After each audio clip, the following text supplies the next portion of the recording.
आज मिलन की रात है राई, मौसम में लिए अंगड़ाई। हम तैयारी हैं। अच्छा तौबा तौबा कातिल, बचपन से तू है साथिल। आज मिलन की रात है राई, मौसम में लिए अंगड़ाई। अरे हाथ में चाकू लेके डाकू लेके साथ में।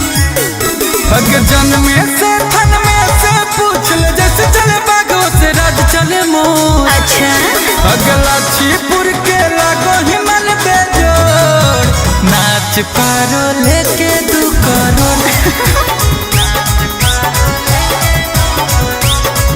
अगला छिपुर के लागो हिमन बेजोड़, नाच पारो लेके 2 करोड़। चल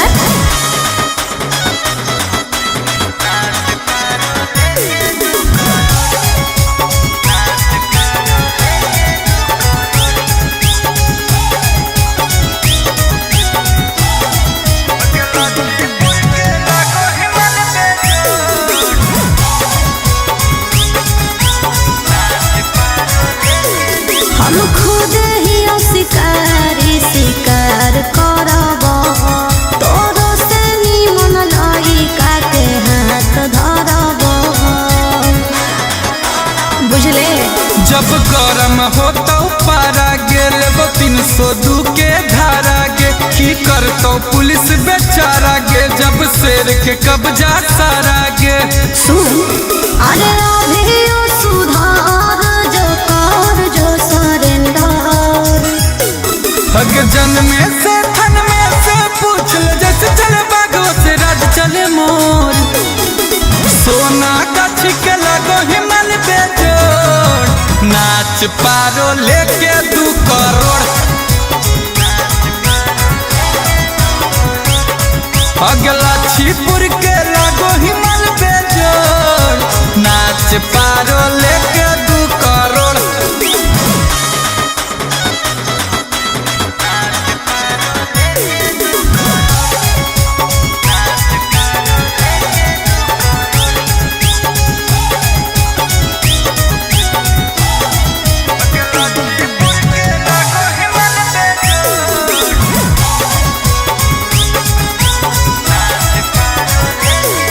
अरे बानो ही अपराधी तोरा जेल हो तोरे, जल बिछा के मौत वाला खेल हो तोरे। बूझो ही हमरा धुआ गे, कर दे धुआं धुआं गे। अब मौत से होता जुआ गे, करमी भगवान से दुआ गे। अच्छा धर्म करम के ऊपर है मालिक, नीचे सरकार चले मोर। हग जन्मे से थन में से पूछ ले, जैसे चले बागों से राज चले मोर। गुलशन गुंजन सिंह के नहीं है जोड़, नाच पारो लेके 2 करोड़। अगला छिपुर